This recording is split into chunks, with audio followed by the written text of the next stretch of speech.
अपने पुरखों का सम्मान बहुत ज़रूरी है।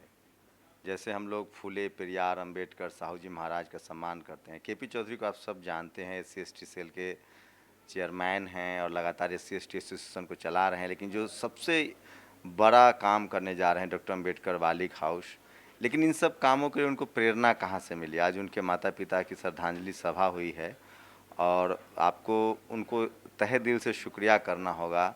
जैसे हम लोग बाबा साहब को के माता पिता का सम्मान करते हैं, तो जो भी हमारे समाज के लिए शानदार पे बैक टू सोसाइटी कर रहे हैं, उनके माता पिता को भी हमें याद करना चाहिए। क्योंकि अगर उन्होंने समय रहते उनको शिक्षा की तरफ नहीं मोड़ा होता, उनको समाज में काम करने के लिए प्रेरित नहीं किया होता, तो शायद ये संभव नहीं था। तो ये उनके माता पिता की तस्वीरें हैं और आज उन्होंने श्रद्धांजलि सभा रखी थी। सर, श्रद्धांजलि सभा आपने रखी थी, क्या कहेंगे, क्या मैसेज, क्या कहते थे आपके माता पिता कि जीवन में क्या करना है? नहीं, उन्होंने यही कहा था कि जीवन में अगर कुछ बनो, किसी स्थिति में बनो, कुछ भी अगर किसी लायक बनते हो तो अपने समाज की निस्वार्थ भाव से और दिल से सेवा करना, अपने लोगों को खूब प्यार करना, अपने लोगों को बढ़ाने का काम करना।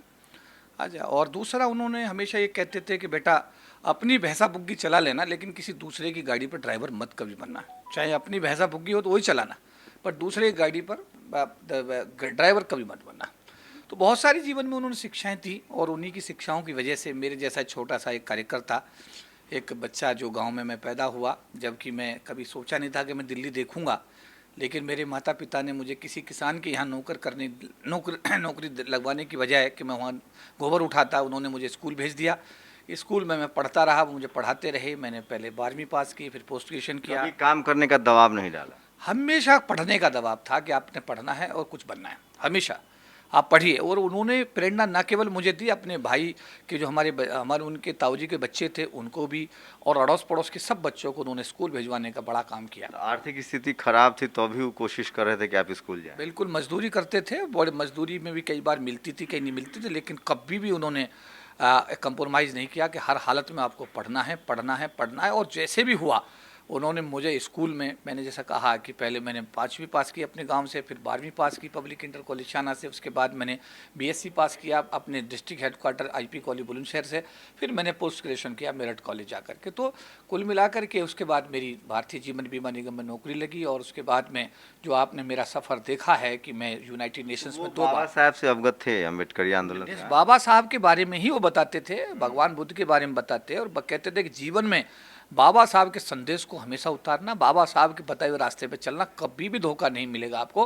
लेकिन बाबा साहब से जब भटक जाओगे, बाबा साहब के मिशन से जैसे ही इधर उधर हो जाओगे, उसी दिन आप दिक्कत में आ जाओगे। तो उनका यही कहना था कि बाबा साहब ने जो कुछ सीखा, जो कुछ समझा, और हम लोगों को वो लिटरेचर के माध्यम से जो भी देकर गए हैं, उसको पढ़ो, उसे अपने जीवन में उतारो। और वो ज़्यादा पढ़े लिखे नहीं थे, लेकिन मरते दम तक उन्हें पढ़ने का बड़ा शौक था। उनका एक अच्छा, कमरा। आपने जब नौकरी ज्वाइन की तो कभी दबाव डाला कि ये सब लंच फंड में मत पढ़ो, सामाजिक आंदोलन में मत पढ़ो, या इसको लेकर वो बहुत ज़्यादा चिंतित रहते होंगे कि डर लगता होगा, या आपके साथ फिर भी अप्रिशिएट कर रहे थे? वो हमेशा यही कहते थे कि जीवन में अपने आत्मसम्मान से कभी कंप्रोमाइज़ मत करना, सम्मान स्वाभिमान की हमेशा रक्षा करना, और अपने समाज के प्रति समर्पित भाव से काम करना। और वो कभी नहीं डरे, जबकि पिछले दिनों कई दिक्कतें हमारे सामने आई, कई मुकदमे भी हम पर लगे, कई बार हमको जेल भी जाना पड़ा, सस्पेंड भी हमको होना पड़ा।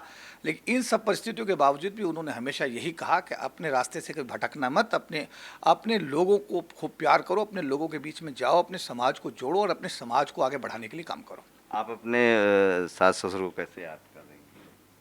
एक अच्छे सास ससुर के रूप में। तो देखिए, मैं ये क्यों दिखा रहा हूँ आपको, मैं फिर कह रहा हूँ कि पीछे तस्वीरें लगी हैं जो हमारे सामाजिक माता पिता हैं, जिन्होंने हमें समाज में मजबूती दी।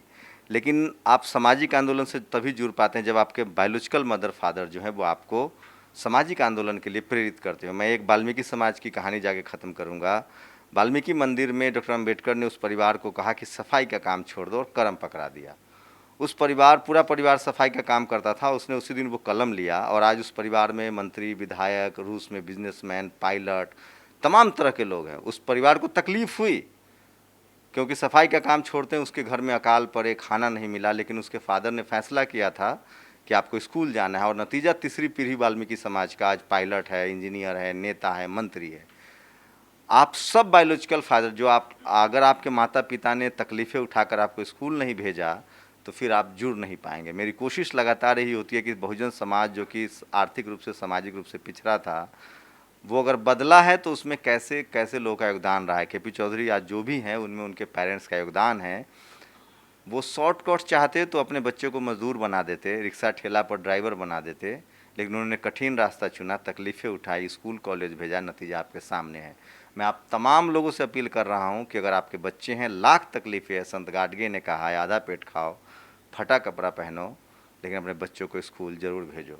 आप लोग अपनी प्रतिक्रिया जरूर दीजिएगा। और आज केपी चौधरी से लाखों लोग जुड़े हुए हैं, हम सब उनको जानते हैं, लेकिन उनको बनाने वाले उनके ये माता पिता की तस्वीरें हैं जिनको श्रद्धांजलि सभा जिन्होंने आयोजित की थी, और वो इसलिए उनको याद कर रहे हैं कि उनके माता पिता तो थे ही, उन्होंने उनको अम्बेडकरी आंदोलन की तरफ जोड़ा जिससे उनकी ज़िंदगी और बेहतर हुई।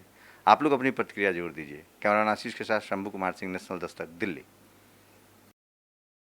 नेशनल दस्तक की आपसे गुजारिश है कि अगर इसको बचाना चाहते हैं तो नेशनल दस्तक को सब्सक्राइब करने के लिए रेड कलर के सब्सक्राइब बटन को दबाएं, फिर बेल आइकन की घंटी दबाएं। नेशनल दस्तक को बचाने के लिए बहुत ज़रूरी है कि हर खबर को शेयर करें, लाइक करें, कमेंट जरूर करें।